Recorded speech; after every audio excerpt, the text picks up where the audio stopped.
تبارك الذي بيده الملك وهو على كل شيء قدير الذي خلق الموت والحياة ليبلوكم أيكم أحسن عملا وهو العزيز الغفور.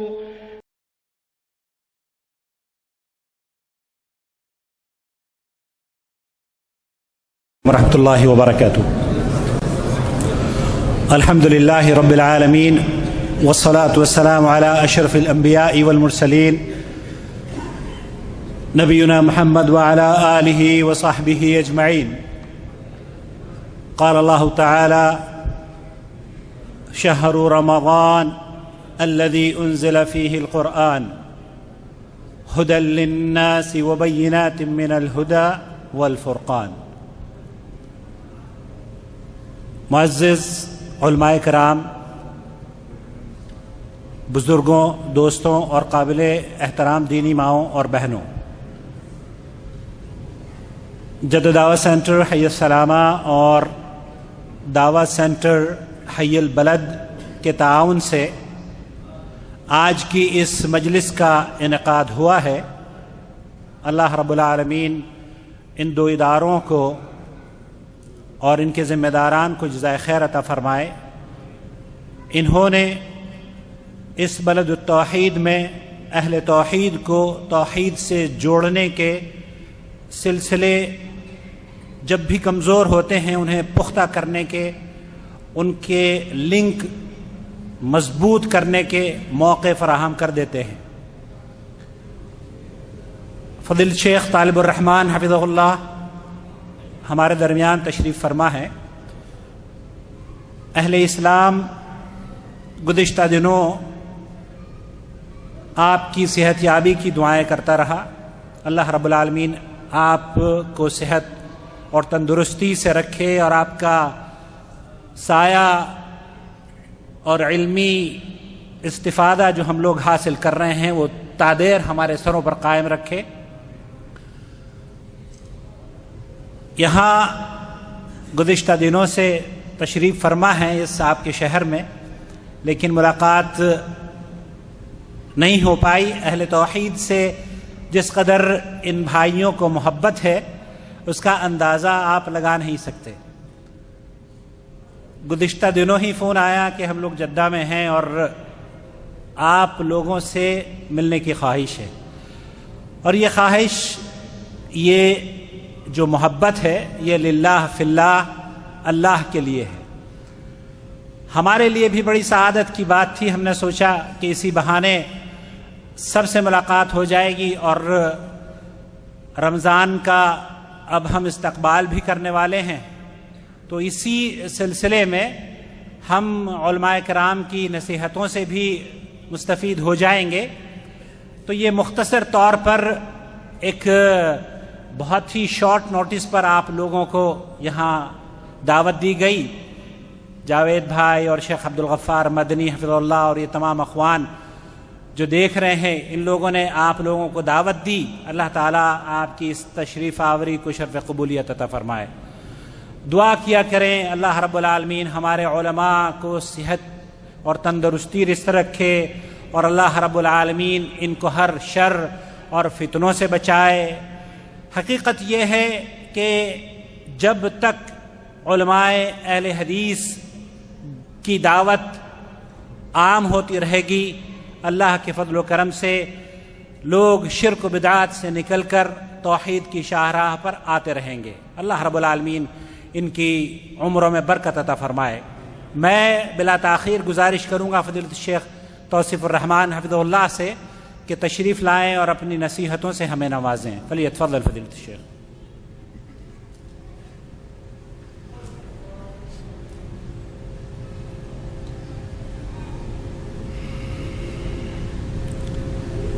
السلام علیکم ورحمۃ اللہ وبرکاتہ.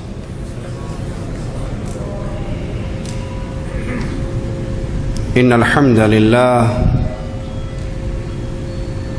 نحمده ونصلي على رسوله الكريم. أعوذ بالله من الشيطان الرجيم. بسم الله الرحمن الرحيم. قل هو الله أحد الله الصمد لم يلد ولم يولد ولم يكن له كفوا أحد.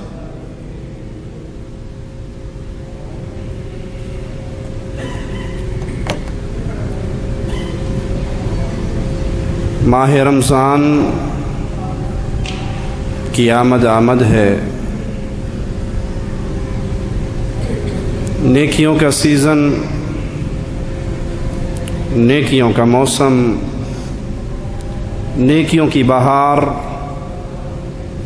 رب کی رحمت کا پیغام لے کر ہمارے قریب سے قریب تر ہو رہی ہے۔ خوش نصیب ہے وہ جو ایمان اور صحت کی حالت میں اس ماہ مبارک کو پالے، اور بد نصیب ہے وہ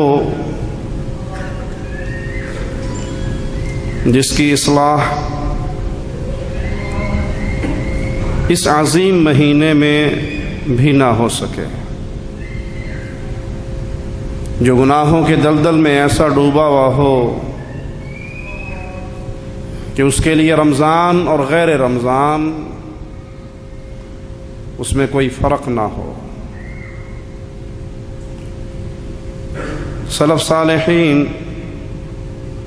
دعائیں کیا کرتے تھے کہ اللہ ہمیں ان خوش نصیبوں میں شامل فرما دے جو ایمان اور صحت کی حالت میں اس ماہ مبارک کو پائیں، اور جب پا لیتے مالک کی عبادت کر لیتے تو پھر دعائیں کیا کرتے تھے کہ اللہ تیری توفیق سے ہم نے جو محنت کی ہے تو اس کو قبول فرما لے۔ رسول کریم صلی اللہ علیہ وسلم بھی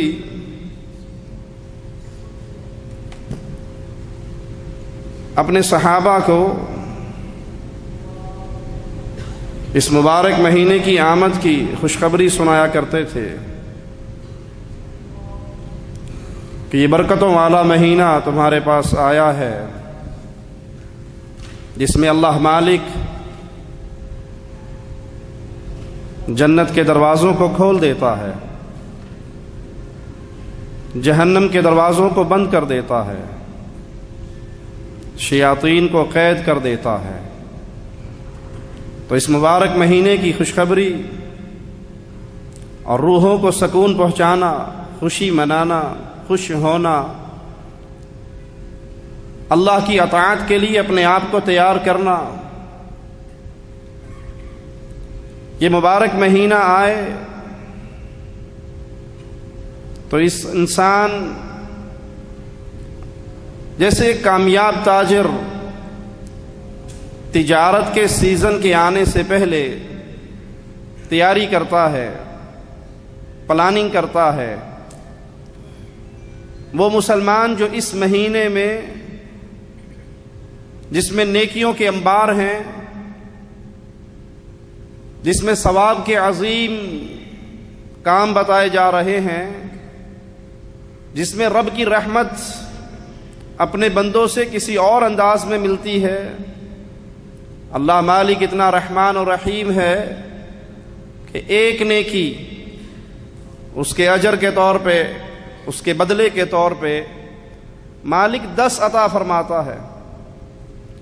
پھر ایمان، محبت اور پیار، اللہ کے ساتھ تعلق اس نیکی کو اور بڑھاتا ہے۔ کچھ ایسے بھی اللہ کے پیارے بندے ہیں جو نیکی تو ایک کرتے ہیں، اللہ بدلے میں ان کو 700 گنا اجر عطا فرماتا ہے۔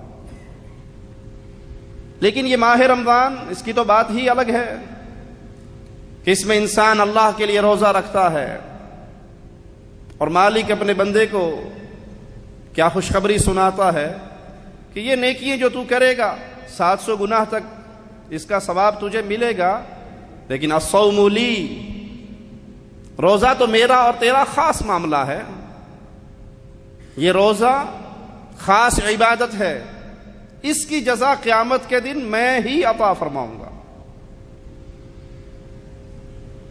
اللہ کے ولی سے، سلف صالحین میں سے کسی سے پوچھا کسی نے، کیا خواہش ہے آپ کی؟ کہ گرمیوں کے لمبے دن ہوں،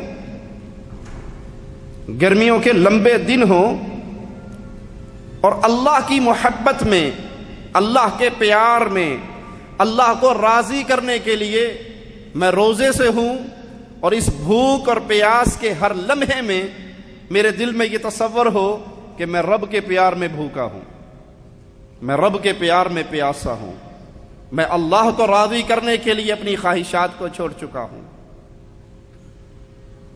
الا من رحم ربی، دل کے اندر کسی کے یہ تمنا پیدا ہو جائے تو وہ دل بڑا مبارکباد کا مستحق ہے، وگرنہ تو ہائے ہائے کرتے رہتے، مر گئے جی، آج تک گرمی 50 تو بھی ٹپ گئی ہے، بیڑا ہی گول ہو گیا ہے۔ اس گرمی کے روزوں کی وجہ سے اے سی چلا کے اندر ہیں، نہ ظہر کی نماز پہ باہر نکل رہے ہیں، نہ عصر کی نماز پہ نکل رہے ہیں، صرف افطاری سے 10 منٹ پہلے جب روح افزا کی بالٹی تیار ہو جاتی ہے پھر باہر آتے ہیں، بڑی گرمی ہے۔ اس نے اللہ کے لیے کہاں روزہ رکھا؟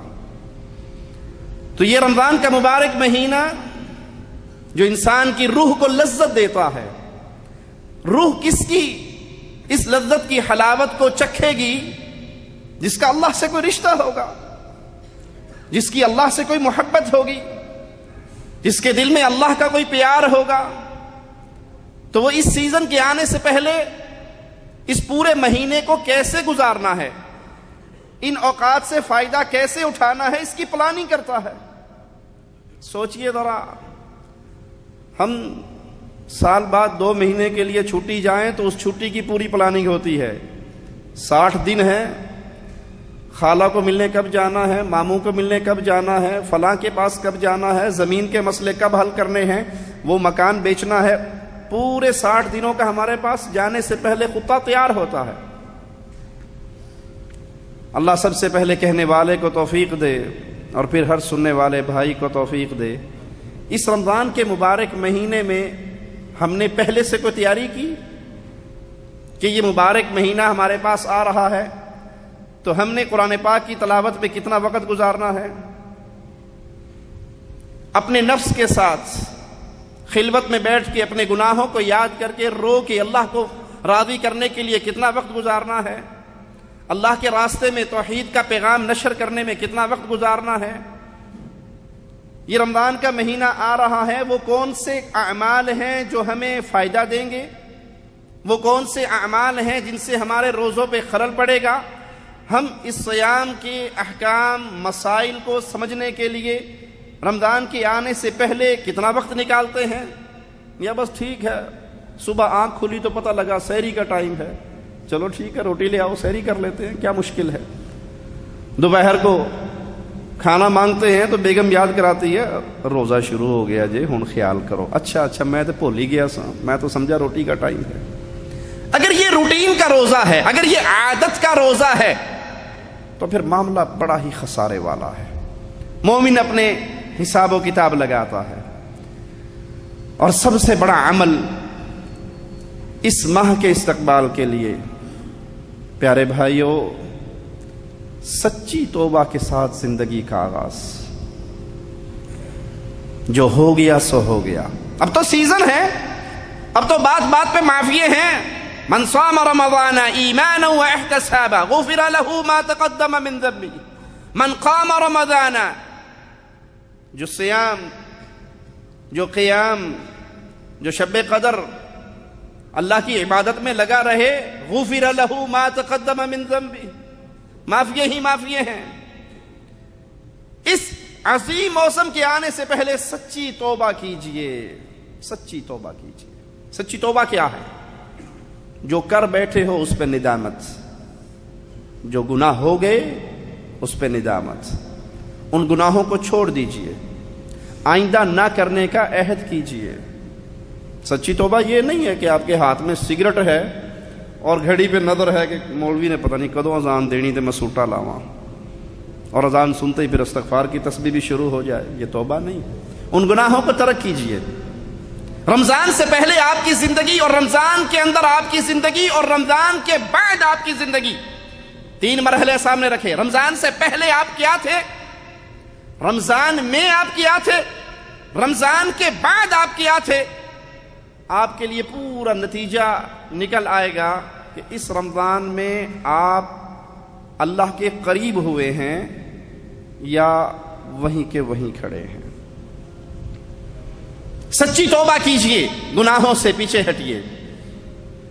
غیبت، چغلی بہت بڑے گناہ ہیں، بے حیائی بہت بڑے گناہ ہیں، اور کچھ گناہ خلوت کے گناہ ہیں۔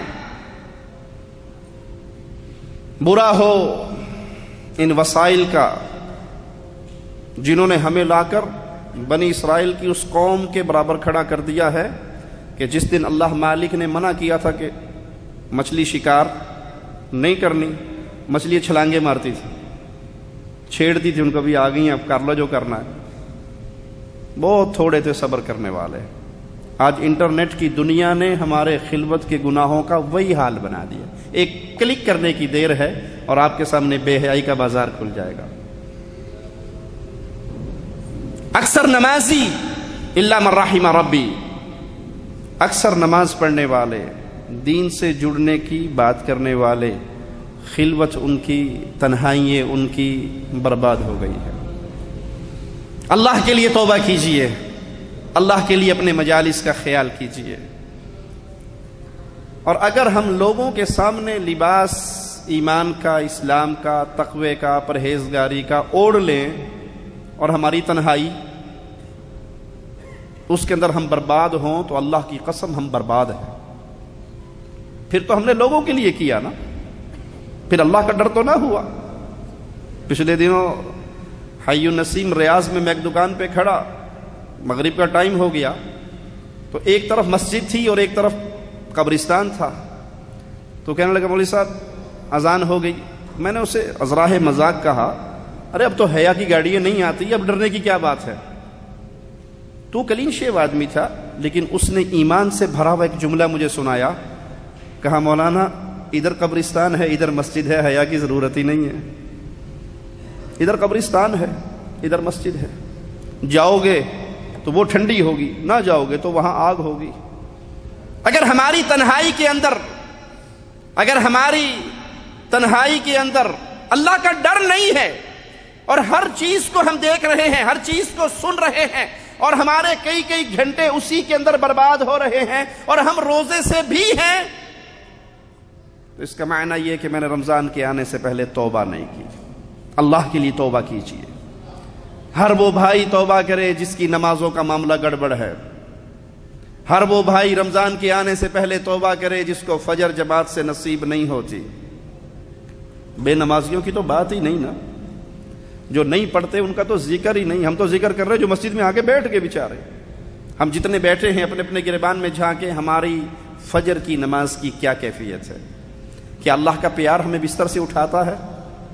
میں مثال دے کے بتاتا ہوں، ہماری انڈیا پاکستان فلائٹ ہو، چھٹی جا رہے ہوں، اور ابھی فلائٹ میں گھر سے نکلنے میں 2 گھنٹے باقی ہوں، تو آپ لیٹ بھی جائیں، تو کیا خیال ہے الارم کی ضرورت ہے یا اندر سے کوئی چیز اٹھائے گی؟ او بھائی یاد نہ رہ جوے، سوتا ہی نہ رہ جائیں، اٹھ، بے چینی اٹھائے گی؟ کہیں جانا ہو، کفیل نے بلایا ہو، چھوڑو بڑی دور کی بات ہے فلائٹ، کفیل نے بلایا ہو اتنے بجے آفس پہنچ جانا، الارم کی ضرورت ہے؟ ٹینشن میں نیند ہی نہیں آئے گی کہ کفیل نے بلایا ہے۔ اور میں یہ سمجھوں کہ میں پکا مسلمان ہوں، بڑا پکا موحد ہوں، توحید پرست ہوں، نماز فجر جب اٹھیں گے پڑھ لیں گے، 9 بجے پڑھ لیں گے، 10 بجے پڑھ لیں گے، 8 بجے پڑھ لیں گے، ڈیوٹی جاتے ہوئے پڑھ لیں گے، ارے دفتر میں مصلی رکھا ہوا ہے وہاں جا کے پڑھ لیں گے، اتنی ٹینشن والی کیا بات ہے؟ تو سمجھ لو میرے دل میں رب کا نہ ڈر ہے نہ پیار ہے۔ جس کے دل میں اللہ کا ڈر ہوتا ہے اس کے ماتھے اپنے خالق و مالک کے مقرر کیے ہوئے وقتوں پہ آ کر جھکتے ہیں۔ اس کے دل کے اندر بے چینی ہوتی ہے اللہ ناراض نہ ہو جائے، ظہر میں جاؤں گا اللہ کو کیا منہ دکھاؤں گا کہ فجر پہ کیوں نہیں آیا؟ ساری رات واٹس ایپ دیکھتا رہا، فیس بک کے سامنے بیٹھا رہا، نیٹ کی ویب سائٹیں چیک کرتا رہا، اور بالکل جب اذان سے 1.5 گھنٹہ 2 گھنٹے پہلے رہ گئے تو نیند غالب ہو گئی۔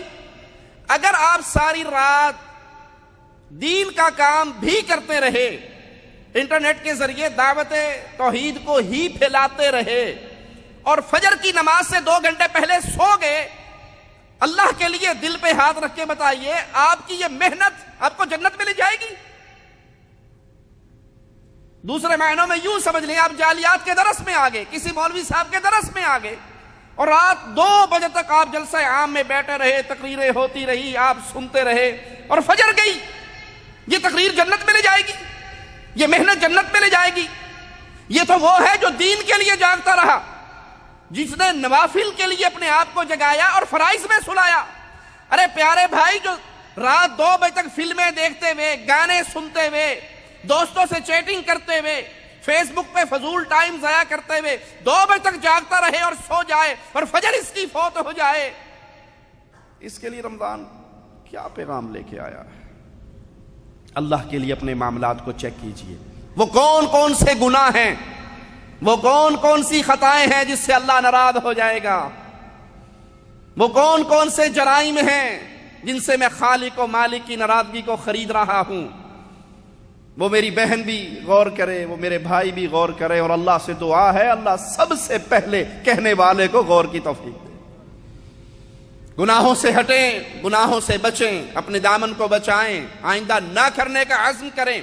وہ وسائل جو گناہ کی طرف لے کر جا رہے ہیں ان وسائل کو چھوڑ دیں۔ وہ وسائل جو گناہ کی طرف لے کے جائیں، وہ دوست جو بے حیائی کی طرف لے کے جائیں، وہ دوست جو آپ کی محفل کے ستارے ہیں، جو آپ کو رات 2 بجے تک جگاتے ہیں، جو آپ کو نمازوں سے دور رکھتے ہیں، جو آپ کو گندی تصویریں بھیجتے ہیں، جو آپ کو گندے کلپ بھیجتے ہیں، وہ جو آپ کو گندے دوستوں سے متعارف کرواتے ہیں، ان سے الگ ہو جائیں۔ اس نیٹ کو بند کر دیں، اس موبائل کو توڑ دیں، اس ٹی وی کو گھر سے نکال دیں، اس محفل کو چھوڑ دیں، اس شہر سے دور چلے جائیں اگر اللہ کے قریب آنا چاہتے ہو۔ گناہ کے وسائل باقی رکھ کے پھر استغفر اللہ کی تسبیح فائدہ نہیں دے گی۔ اور اگر ان گناہوں کا معاملہ کسی انسان کے ساتھ ہے، کسی مسلمان کے ساتھ ہے، اس کے ساتھ بھی معاملہ صاف کریں۔ من کان لہ علی اخیہ مظلما، جس نے اپنے کسی بھائی پہ ظلم کیا، کسی دوست پہ ظلم کیا، کسی انسان پہ ظلم کیا، کسی کا مال چھینا، کسی کی عزت پہ حرف لایا، کسی کی غیبت کی، کسی کی چغلی کی، کسی کو مارا، موجودہ معاشرے کے اندر بہنوں کا حق کھا گیا، بہن سے کہا باجی زمین لینی یا بھائی؟ زمین لوگی، حصہ لوگی، وراثت میں تو بھائی نہیں ملے گا، بھائی سے ملو گے تو زمین نہیں ملے گی، ایک چیز لے لو۔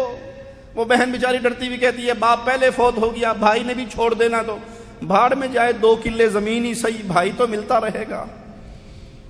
بہنوں کا حق کھایا، کسی کی چوری کی، کسی کا قرض دبایا۔ ہمارے ہاں بڑی بہادری ہوتی ہے نا قرض دبانے میں، داڑھ تلے آیا ہوں ویکھنا کیویں لیندا ہے۔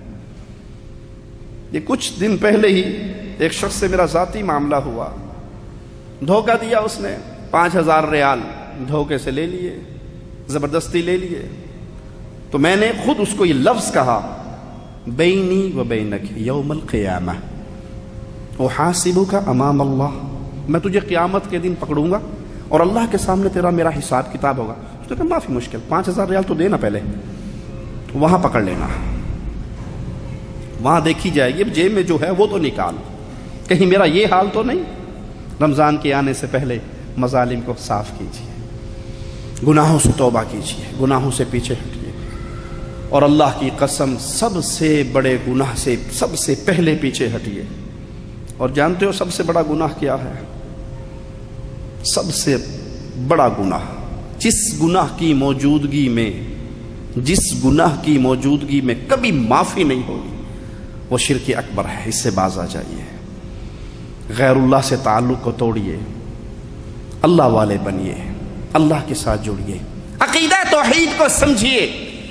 جس بندے نے توحید کو نہیں سمجھا، ایمانیات کو نہیں سمجھا، وہ رمضان کے روزے رکھے، وہ تراویح پڑھے، وہ اذکار کرے، وہ تہجد پڑھے، وہ صدقے کرے، وہ روزانہ اونٹ ذبح کر کے فقراء میں بانٹے، اور وہ یا علی مدد کے نعرے لگاتا ہو، وہ یا رسول اللہ مدد کے نعرے لگاتا ہو، وہ مردوں کو مشکل کشا سمجھتا ہو، وہ مردوں کو حاجت روا سمجھتا ہو، وہ مردوں کو بگڑی بنانے والا سمجھتا ہو، وہ ان کو اپنے اور اللہ کے درمیان ایک ایسا واسطہ سمجھتا ہو کہ جب تک یہ راضی نہیں ہوں گے اللہ راضی نہیں ہوگا، ان کو راضی کریں گے تو اللہ کو راضی کریں گے، یہ سنیں گے تو اللہ کو سنائیں گے، اللہ ہماری ڈائریکٹ نہیں سنتا، اللہ تک پہنچنے کا اس کے علاوہ کوئی ذریعہ ہی نہیں ہے۔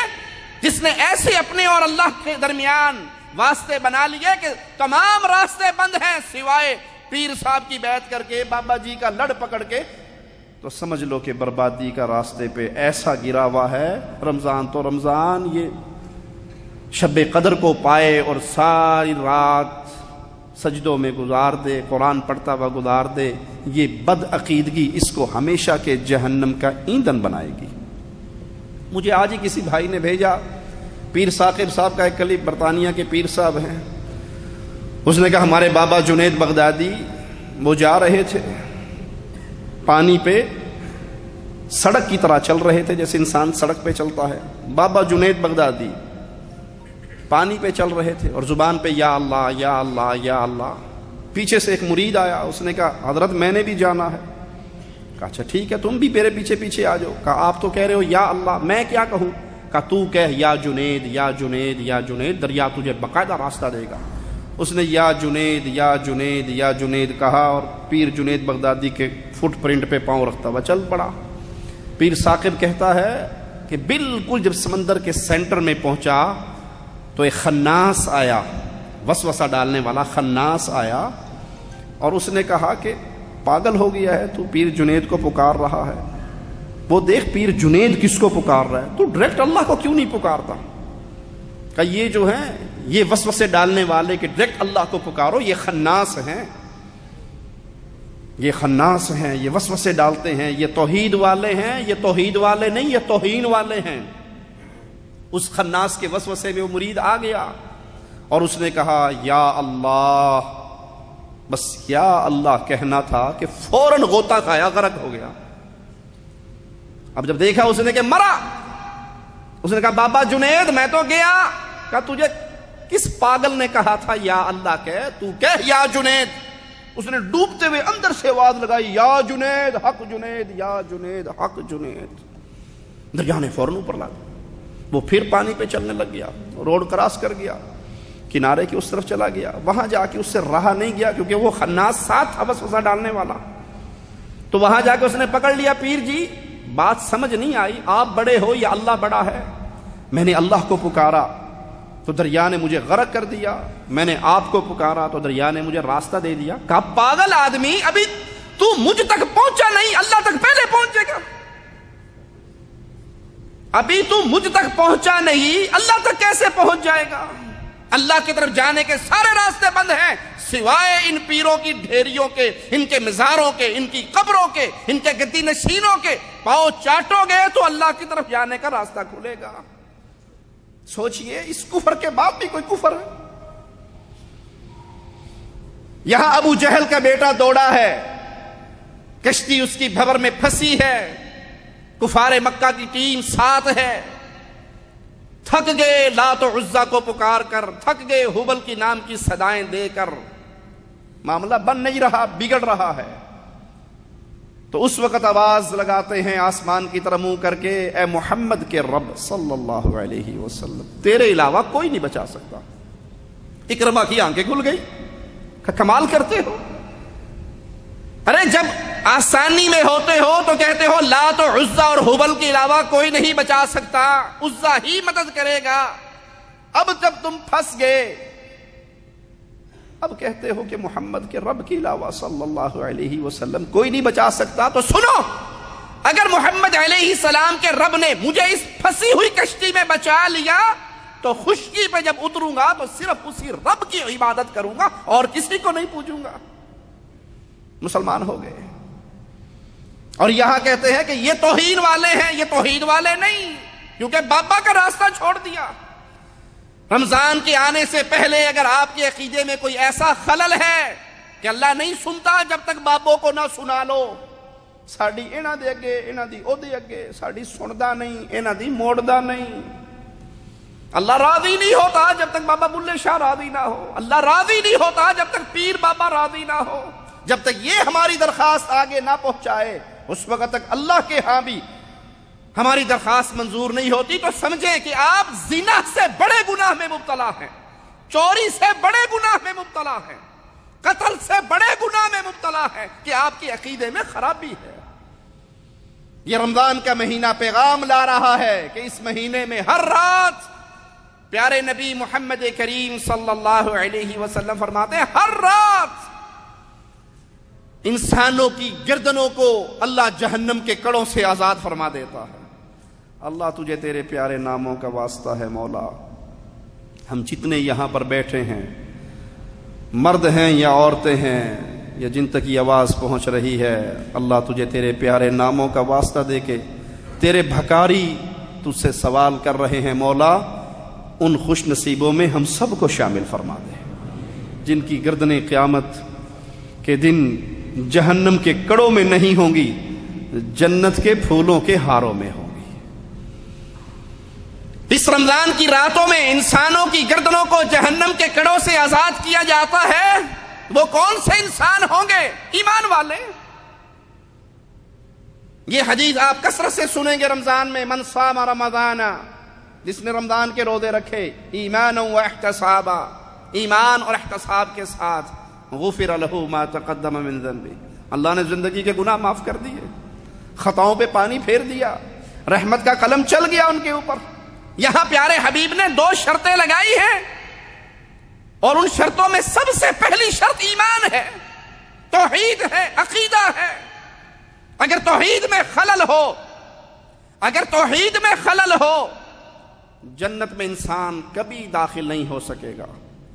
ہاں اگر اعمال کے اندر کوئی کمزوری رہ گئی تو موحد ہمیشہ کی جہنم میں نہیں جلے گا، اپنے گناہوں کی وجہ سے جہنم میں چلا بھی گیا تو کبھی نہ کبھی رب کی رحمت کو پائے گا، رب کی جنت کا مہمان بنے گا۔ اپنے عقیدوں کو چیک کیجئے، اپنے معاملات کو چیک کیجئے۔ خاص طور پہ ہماری بہنیں عقیدے کے معاملے میں بڑی کمزور ہوتی ہیں۔ بچہ تھوڑا سا بیمار ہو گیا، کسی نے کالا دھاگا دے دیا، وہ باندھ لیا، کسی نے کوئی انگوٹھی پہنا دی، کسی نے کوئی کڑا پہنا دیا، کسی نے کوئی سیپی پہنا دی، کسی نے کوئی گھونگا پہنا دیا۔ اب تو مرد عورتوں سے آگے پاگل ہو گئے ہیں، وہ تو بیچاری دھاگے ہی باندھتی ہیں، یہ تو اچھی اچھی گاڑیوں کے آگے جوتی باندھ لیتے ہیں، 2 منزلہ کوٹھی بنا کے ہنڈیا رکھ لیتے ہیں۔ وہ سمجھتے ہیں کہ جی گاڑی کے آگے جوتی باندھ لو، بھینس کے گلے میں جوتی باندھ لو، خصہ باندھ لو، مکان کی چھت پہ کالی ہنڈیا رکھ لو، نظر بد سے بچ گئے، کوئی نظر بد آپ کے قریب نہیں آئے گی۔ تو میں نے کہا ایک ہنڈی اپنے سر پہ رکھ لو، گلے میں جوتیوں کا ہار ڈال لو، آپ بھی ہر بیماری سے بچ گئے۔ یاد کیجئے پیارے حبیب فرماتے ہیں جس نے جو چیز لٹکائی وکیل الیہ، پھر اسی کے حوالے رب کی رحمت سے گیا۔ یہ تھوڑی سی تکلیف پہ بے صبر ہو جانے والے، تھوڑی سی بیماری پہ، جملہ سنا دوں آپ کو، یاد کر لیجئے، موحد بندہ کسی بیماری میں مبتلا ہو کر مر جائے اور توحید پہ مرے، اللہ کی قسم گیا جنت میں۔ پیارے حبیب علیہ الصلوۃ والسلام نے ایک بیری کو ہلایا تھا جس کے پتے سوکھ چکے تھے اور اس سے پتے جھڑ گئے۔ آپ نے کہا بخار اس طرح گناہوں کو جھاڑ دیتا ہے اللہ کی رحمت سے۔ کوئی بندہ مصیبت میں مبتلا ہو جائے، ایمان درست رکھے، عقیدہ درست رکھے، توحید میں خلل نہ آنے دے، اس بیماری کے نتیجے میں اس کی موت بھی واقع ہو جائے تو گیا جنت میں۔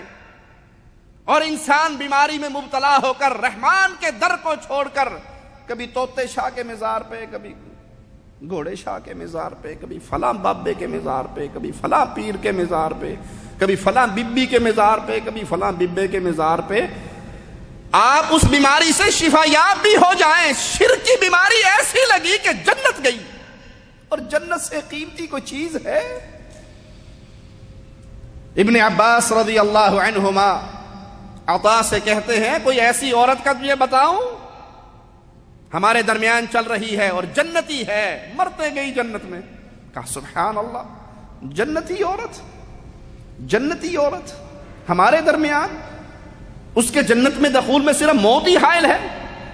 جی کہا فلاں عورت، یہ کالی باندھی، اس کے اور جنت کے درمیان صرف اس کی موت کھڑی ہے. کہا وہ کیسے؟ کہا یہ نبی کریم صلی اللہ علیہ وسلم کے پاس آئی تھی، اسے دورے پڑتے تھے، یوں کہہ لے مرگی کا اٹیک ہوتا تھا، دورے پڑتے تھے. آ کر کہنے لگی یا رسول اللہ صلی اللہ علیہ وسلم، دورے پڑتے ہیں، بیمار ہوتی ہوں، چیختی چلاتی ہوں، زندگی بڑی تنگ آ گئی ہے، دعا کریں اللہ مجھے شفا دے دے. پیارے حبیب علیہ الصلوۃ والسلام فرماتے ہیں تیری مرضی ہے، کہے تو دعا کر دوں اللہ تجھے شفا دے دے، اور اگر تو صبر کر لے اس بیماری پر، اگر تو صبر کر لے اس بیماری پر، تیرے لیے جنت کی خوشخبری ہے. لفظ جنت مومنہ کے کانوں کے ذریعے اس کی دل کی وادی میں اترا. کہنے لگی نہیں اللہ کے نبی صلی اللہ علیہ وسلم دعا نہ کریں، میں صبر کروں گی، اللہ سے جنت لوں گی. ہاں ایک معاملے پہ صبر نہیں ہو سکتا، ایک مسئلے پہ صبر نہیں ہو سکتا، اس کے لیے دعا ضرور کرواؤں گی کہ بیماری کی حالت میں، اٹیک کی صورت میں میں بے پرد نہ ہوں، میرا پردہ سلامت رہے. آواز آئی یا اوپر سے گزر گئی؟ جی بیویوں کو بنا ٹھنا کے، تیار کر کے، زیور پہنا کے، میک اپ کر کے آئیں، چلیں آج پکنک پارٹی ہے، دوستوں کے ساتھ آؤٹنگ ہے، ساحل سمندر پہ چلتے ہیں، گھومتے ہیں. اس کی بیوی بھی بے پرد بیٹھی ہے، اس کی بیوی بے پرد بیٹھی ہے. معاملہ یہیں تک نہیں، تعارف بھی کرواتے ہیں، ان سے ملیے یہ ہماری بیگم صاحبہ ہیں. وہ کہتا ہے تو میری نال ملے بھی میری بیگم صاحبہ ہے. دونوں مسکرا کر کہتے ہیں آپ سے مل کر بہت خوشی ہوئی. غیرت باقی رہی، غیرت باقی رہی کہ تیری دنیا کی قیمتی ترین متاع تھی تیرے لیے، جس کو سجا کے تو نے غیر کے سامنے بٹھا دیا.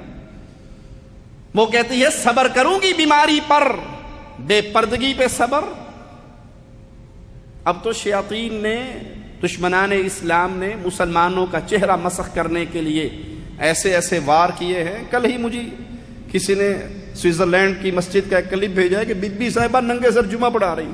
میں کہ کسر رہ کسی جڑی ہن پوری ہوئی ہے، اس کے سر پہ دوپٹہ نہیں ہے اور وہ خطبہ جمعہ ارشاد فرما رہی ہے.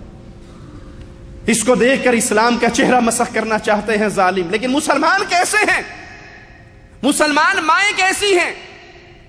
بیٹے شہید ہوئے ہیں، دربار رسالت میں آئی ہے مومنہ اور پردے کی چادر میں لپٹی ہوئی ہے. صحابہ حیران ہو کر کہتے ہیں اس کو دیکھو، اس کو دیکھو، جس کے گھر میں لاشیں ہیں، جس کا بیٹا مارا گیا ہے، جو شہید ہو چکا ہے، جس کا فرزند، وہ چادر میں، برخے میں، پردے میں کس طرح لپٹ کر آئی ہے. اے میری مسلمان بہن، اے میری مسلمان بہن، اے فنکشن کے لیے، پارٹی کے لیے، شادی کے لیے بے پرد ہونے والی، اے دیور کے سامنے منہ کھولنے والی، اے جیٹ کے سامنے منہ کھولنے والی، اے پانڈا مارکیٹ میں داخل ہوتے ہی سر سے نقاب اتار کے پھینک دینے والی، اس مسلمان صحابیہ کا جملہ سن کہا سبحان اللہ، سبحان اللہ، میرا بیٹا قتل ہوا ہے، میری غیرت قتل نہیں ہوئی، میری حیا قتل نہیں ہوئی، میری حیا باقی ہے، میرا ایمان باقی ہے، میری عزت باقی ہے. جنت نام ہی اتنا پیارا ہے. وہ سن کر کہتی ہے اللہ کے حبیب علیہ الصلوۃ والسلام اب بیماریوں پہ صبر ہوگا، تکلیف پہ صبر ہوگا. بے پردگی کے لیے دعا کر دو، میں بے پردہ نہ ہوں، میرا پردہ سلامت رہے. اور یہ تکلیف جب تک رہے گی میں جنت کی محبت میں، جنت کی طلب میں صبر کرتی رہوں گی، اللہ سے جنت لوں گی. جنت چیز ہی ایسی ہے. اور اس جنت میں داخلے کے لیے ایمان بنیاد ہے. ہمارے چھوٹا سا بچہ بیمار ہو جائے، تھوڑی دیر صبر کرتی ہے عورت، پھر شیطان ورغلاتا ہے فلانی دا پڑوسن دا ہویا سی، انہیں کالا تاگا بابا بری سرکار دی مزار تو لے کے بنیا سی، ٹھیک ہو گیا سی. فلاں کے خامند کو بواسیر تھی، اس نے فیروزہ پتھر باندھا تھا، اور فیروزہ پتھر پہننے کی دیر بواسیر ختم، فلاں پتھر پہنا سوکڑا ختم، فلاں چیز پہنی تو فلاں ختم، فلاں چیز پہنی تو فلاں ختم۔ میں سمجھانے کے لیے مثال دوں تاکہ بات دل میں اتر جائیں۔ چلو یہ تو پیر و بابا ہیں، یہ تو شیخ و مرشد ہیں، یہ تو اسلام کا نام لیوا ہیں، ان کو چھوڑ دیجئے، ان کو اپنی جگہ پہ رہنے دیجئے۔ میں آپ کو بارڈر پار لے کے جاتا ہوں ہندوؤں کے مندروں میں۔ کیا خیال ہے؟ ہندو عوام جب بیمار ہوتی ہے اپنے مندروں میں جاتی ہے، جوگیوں کے پاس جاتی ہے، بابوں کے پاس جاتی ہے، وہ بھی انہیں کوئی نہ کوئی چیز باندھنے کے لیے دیتے ہیں، پہننے کے لیے دیتے ہیں۔ وہ ہندو ٹھیک ہوتا ہے یا نہیں؟ اللہ کے لیے غور کیجئے۔ عقل بڑی قیمتی چیز ہے، مر جاؤ گے تو ختم ہو جائے گی، زندگی میں غور کر سکتے ہو، استعمال کر سکتے ہو۔ وہ ہندو عوام اپنے جوگی بابے سے کچھ لے کر، باندھ کر، پہن کر، وہ کڑا ہو، وہ پتھر ہو، وہ دھاگا ہو، وہ ٹھیک ہوتا ہے یا نہیں ہوتا ہے؟ اگر آپ یہ کہیں کہ وہ ٹھیک نہیں ہوتا تو پھر مندر چلے گا، بابے کا کاروبار چلے گا، جوگی کا کاروبار چلے گا؟ جوگی پاگل ہے، پیسے لیتا ہے، بندہ تو ٹھیک نہیں ہوتا۔ 25%، 30% کوئی نہ کوئی تو ٹھیک ہوتا ہے، تبھی جوگی کا کاروبار چل رہا ہے۔ آپ مسلمان ہیں، آپ غور کیجئے۔ یہ تو مسلمان بابے ہیں جو نیچے سے پڑے پڑے شفا بھی دیتے ہیں، اولاد بھی دیتے ہیں، رزق بھی دیتے ہیں، سارا کچھ ہی دیتے ہیں۔ اپنا استنجا نہیں کر سکے تھے لیکن باقیوں کو سب کچھ دیتے ہیں۔ اپنا کفن نہیں اتار سکے تھے، اپنے کپڑے نہیں اتار سکے تھے، لوگوں نے ننگا کیا تھا، لیکن نیچے جا کے ان کو 1200 وولٹ کا کرنٹ مل گیا تھا دنیا کے تصرف کا، اب سارا کچھ ان کے اختیار میں تھا۔ ان کو تو سائڈ پہ رہنا، یہ تو مسلمان بابے ہیں۔ میں ہندو جوگیوں کی بات کر رہا ہوں۔ ہندو جوگیوں کے پاس آ کر ہندو عوام کیوں ٹھیک ہوتی ہے؟ ابن مسعود رضی اللہ عنہ کا جملہ سنیے، مسئلہ صاف سمجھ ہو جائے گا۔ دھاگا کاٹا، کہنے والے نے کہا کیوں؟ کہا میرا گھرانہ پاک ہے شرک سے۔ کہا ہماری آنکھ میں تکلیف ہوتی ہے، فلاں ہندو کے پاس، فلاں یہودی کے پاس جاتے ہیں، وہ جھاڑ پھونک کرتا ہے، ہم ٹھیک ہو جاتے ہیں۔ کہا نہیں، اصل معاملہ یہ نہیں ہے۔ جن تمہاری، شیطان تمہاری آنکھ میں انگلی چبوتا ہے، تمہیں تکلیف دیتا ہے، جب تم اس مشرک کے پاس، بد عقیدہ کے پاس جاتے ہو، وہ انگلی ہٹا لیتا ہے، وہ تکلیف ختم ہو جاتی ہے، تم سمجھتے ہو شفا مل گئی۔ آپ نے سنا نہیں لوگوں کہتے ہیں جی بادشاہ اتنے بیمار تھے، صرف خواجہ غریب نواز والے کے مزار پہ پہنچے تھے اور بچی فوراً کھڑی ہو گئی، جن نکل گیا، دورے ختم ہو گئے، ٹھیک ٹھاک ہو گئی، لا کے گھر بٹھا دیا، اللہ اللہ خیر صلی اللہ، 4 سال ہو گئے، جن دوبارہ نہیں آیا۔ جن نے اپنا مقصد حاصل کر لیا تجھے مشرک بنا کر۔ وہ شیطان تھا جو تجھے تکلیف دیتا تھا، وہ شیطان تھا جو تجھے پریشان کر رہا تھا، اور مقصد یہ تھا تو رحمان کا در چھوڑ کے مردے کے در پہ، ڈھیری پہ گر جائے، تیرا عقیدہ برباد ہو جائے، وہ اس نے پورا کر لیا، تو گیا جہنم۔ یا یہ ایک اور معاملہ ہے کہ اللہ نے شفا دینے کا ایک وقت مقرر کر رکھا ہے، اس وقت پہ اللہ نے تجھے شفا دینی ہے۔ اب تیری مرضی حلال طریقے سے لے لے یا حرام طریقے سے لے لے۔ مثال سے سمجھا دوں، مزدور مزدوری کر کے روٹی کھاتا ہے، جی مزدور مزدوری کر کے روٹی کھاتا ہے، آواز نہیں آپ کی آ رہی، تنخواہ نہیں ملی، مل گئی تنخواہ مہینے دی، پھر بولو تو صحیح۔ مزدور مزدوری کر کے روٹی کھاتا ہے، اس کو روٹی کون کھلاتا ہے؟ جی ڈاکو ڈاکہ ڈال کے روٹی کھاتا ہے، اس کو کون کھلاتا ہے؟ سمجھ آئی مثال؟ ڈاکو کو روٹی بھی اللہ کھلا رہا ہے، مزدور کو روٹی بھی اللہ کھلا رہا ہے۔ ایک حلال طریقے سے کھا رہا ہے، ایک حرام طریقے سے کھا رہا ہے۔ ایک ہے جو سر سجدے میں رکھ کے کہتا ہے اللہ یہ معصوم بچہ بیمار ہے، میں تیرے در سے سر نہیں اٹھاؤں گا، یہ مر جائے مجھے منظور ہے، میں کسی بابے کا کڑا نہیں پہناؤں گا، میں کسی پیر کے تعویذ اس کے گلے میں نہیں ڈالوں گا، میں تیرا در چھوڑ کے غیر کا سوالی نہیں بنوں گا، پڑا ہوں تیرے در پہ، شفا تیرے ہاتھ میں ہے۔ اس کو بھی اللہ شفا دیتا ہے۔ اور جو اللہ کے در کو چھوڑ کر کسی اور کے در پہ جا کے گر جاتا ہے، اس کو شفا کون دیتا ہے؟ اس کو بھی اللہ شفا دیتا ہے۔ ایک نے حلال طریقے سے شفا لے لی، ایک نے حرام طریقے سے لے لی، ایک توحید کے راستے پہ چلتا رہا، دوسرا شرک کے راستے پہ گر کے گمراہ ہو گیا۔ پیارے بھائیوں، اس رمضان کے آنے سے پہلے عقیدوں کی اصلاح کیجئے۔ آپ کے عزیز، آپ کے دوست، آپ کے رشتہ دار، آپ کے ماں باپ، آپ کے بہن بھائی، آپ کے قریبی، آپ کے رومیٹ، اگر وہ اس شرک کی وادی میں ڈوبے ہوئے ہیں، رمضان آ رہا ہے، سارا زور اس پہ لگاؤ کسی طرح یہ بندہ توحید پہ آ جائے، محبت سے، پیار سے، علم کی بنیاد پہ، خالی ڈھکوسلے نہیں، خالی زور نہیں، خالی شور شرابہ نہیں، علم کی بنیاد پہ، دلائل کی بنیاد پہ اس کے سامنے توحید کا پیغام رکھو۔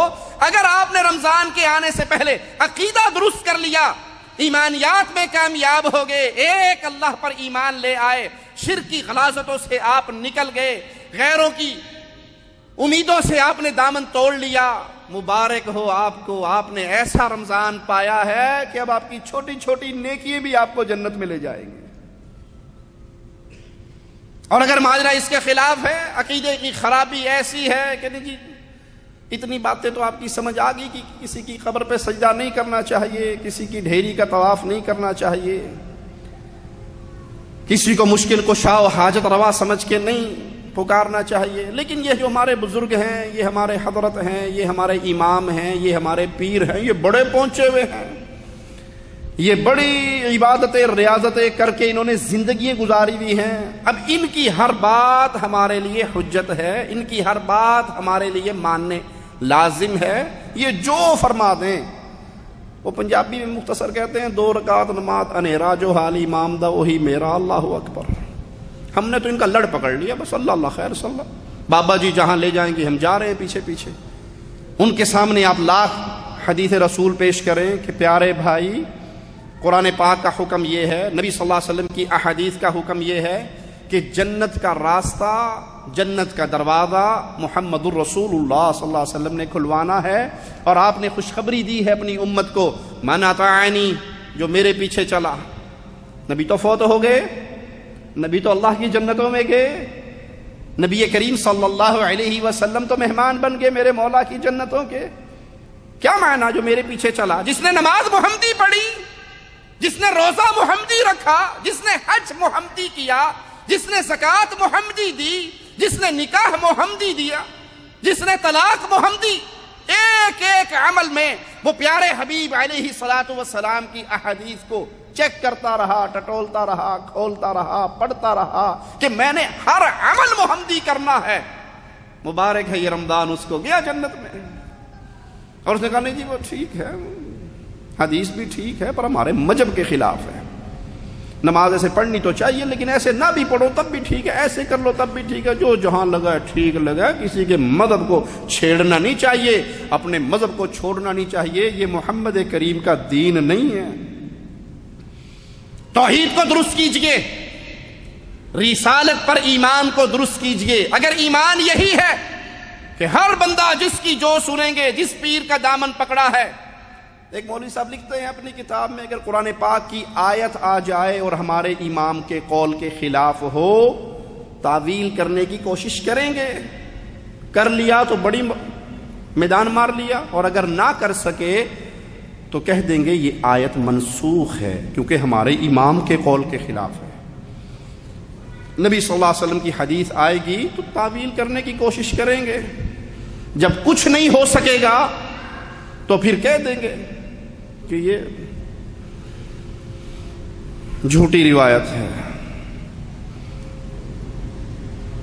صحابی کا اثر آئے گا تو اپنے رنگ میں ڈھالنے کی کوشش کریں گے، اپنے پیر صاحب کے قول کے مطابق کرنے کی کوشش کریں گے، ناکامیاب ہو سکے تو مردود کہہ دیں گے، اس عمل کو، اس اثر کو چھوڑ دیں گے۔ ایک شافعی اور ایک ایسے ہی شخص کا آپس میں مناظرہ تھا، اس نے حدیث پیش کی، شافعی امام نے، شافعی مناظر نے، اب اس حدیث کی صحت بالکل ٹھیک، کوئی جواب نہ بن پڑا۔ وہ جواب میں کہتا ہے کہ اس حدیث کے راوی کون ہے؟ کہا اس حدیث کا راوی تو ابو ہریرہ ہے رضی اللہ عنہ وارضہ۔ کہا اچھا وہ تو غیر فقیہ ہے۔ دیکھا کام بن گیا ہمارا۔ یہ وہ خرابی ہے کہ پہلے عقیدہ بنا کر پھر دلیل تلاش کرنا۔ مومن قرآن اور حدیث کے دلائل کی بنیاد پہ عقیدہ بناتا ہے، کچھ لوگ پہلے عقیدہ بناتے ہیں پھر اس کے لیے ٹامک ٹوئیاں مارتے ہیں. اپنے عقیدے کے خلاف حدیث آئی فوراً سر جھکانا چاہیے تھا. جب اس کے لیے کچھ نہیں ہو سکا کہ اچھا تلاش کرو اس کا راوی کون ہے. راوی تو ابو ہریرہ ہے، وہ تو غیر فقیہ ہے اور غیر فقیہ کی روایت قبول نہیں ہو سکتی. المستطرف فی کل فن، المستطرف کتاب کا نام ہے، اس میں یہ پورے مناظرے کا حال لکھا ہوا. اس نے یہ کہنا تھا کہ ابو ہریرہ غیر فقیہ ہے. چھت سے ایک سانپ گرا اور اس مولوی کے پیچھے لگ گیا. وہ آگے دوڑ رہا ہے، سانپ پیچھے دوڑ رہا ہے، اور وہ شافعی امام اس کے پیچھے دوڑ رہا ہے کہ توبہ کر لے، تو نے صحابی کی توہین کی. اگر معاملہ ایسا بھی ہے رمضان کے آنے سے پہلے اپنی اصلاح کر لیجئے. یہ گناہ بہت بڑا گناہ ہے. یہ گناہ چھوٹا گناہ نہیں، یہ جرم چھوٹا جرم نہیں کہ آپ احادیث رسول صلی اللہ علیہ وسلم کو کنڈم کر دیں. احادیث رسول صلی اللہ علیہ وسلم کو کنڈم کر دیں اس لیے کہ آپ نے جو اپنا عقیدہ بنا لیا ہے حدیث اس کے خلاف آ رہی ہے. آپ احادیث رسول کو ٹھوکر مار دیں تو سمجھ لیں آپ نے بربادی کا راستہ اختیار کر لیا. اب تو معاملہ، پچھلے دن ایک مولوی صاحب کا کلپ میرے موبائل میں موجود ہے، کوئی بھائی دکھائے تو اٹھائے پھرتا ہوں ساتھ ساتھ کے. اللہ کسی کی ہدایت کا ذریعہ بنا دے.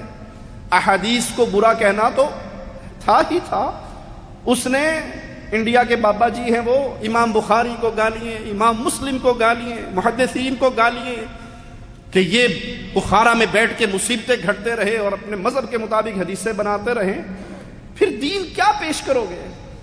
اگر امام بخاری کی تیار کردہ نبی صلی اللہ علیہ وسلم کی احادیث کا مجموعہ صحیح بخاری کنڈم ہو گئی کیونکہ اس میں تمہارے عقیدے کے خلاف روایات ہیں، تمہارے مذہب کے خلاف روایات ہیں، اور تم گالیاں دینا شروع کر دو امام بخاری کو، تو مجھے بتائیے رسول کریم صلی اللہ علیہ وسلم تک قرآن حکیم کی صحیح تفسیر کس ذریعے سے پہنچے گی؟ اگر معاملہ یہاں پر ہے تب بھی بڑی ہلاکت ہے.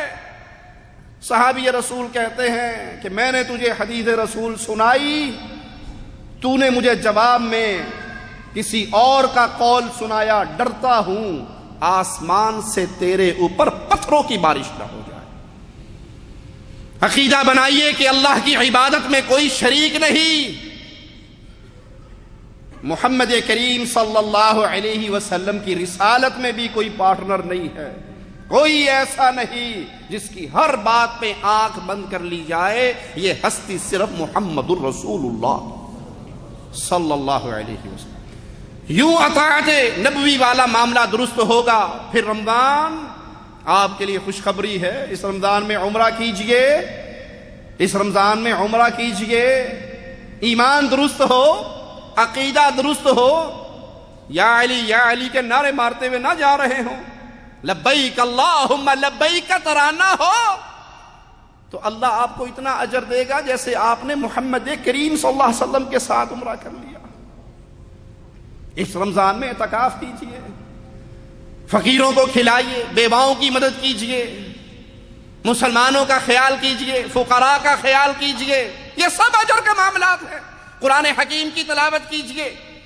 ہر جگہ سے اپنے رابطے توڑ لیجئے. اور میں نصیحت کروں گا سب سے پہلے اپنے نفس کو، پھر اپنے تمام بھائیوں کو. رمضان کا چاند دیکھتے ہی اپنے گھر سے نیٹ کا کنیکشن نکال دیجئے.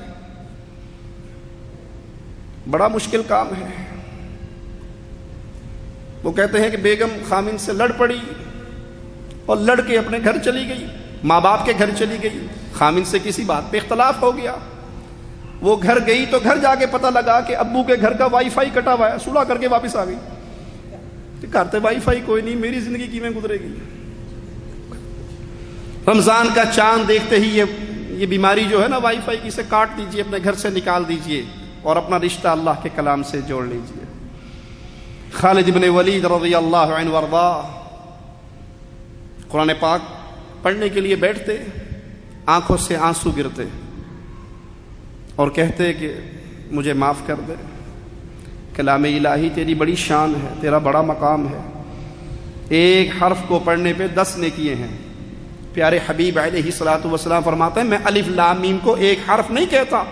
الف الگ حرف ہے، لام الگ حرف ہے، میم الگ حرف ہے. الف لام میم کہنے پہ 30 نیکیے. پورا سپارہ پڑھنے پہ کتنا ہوگا؟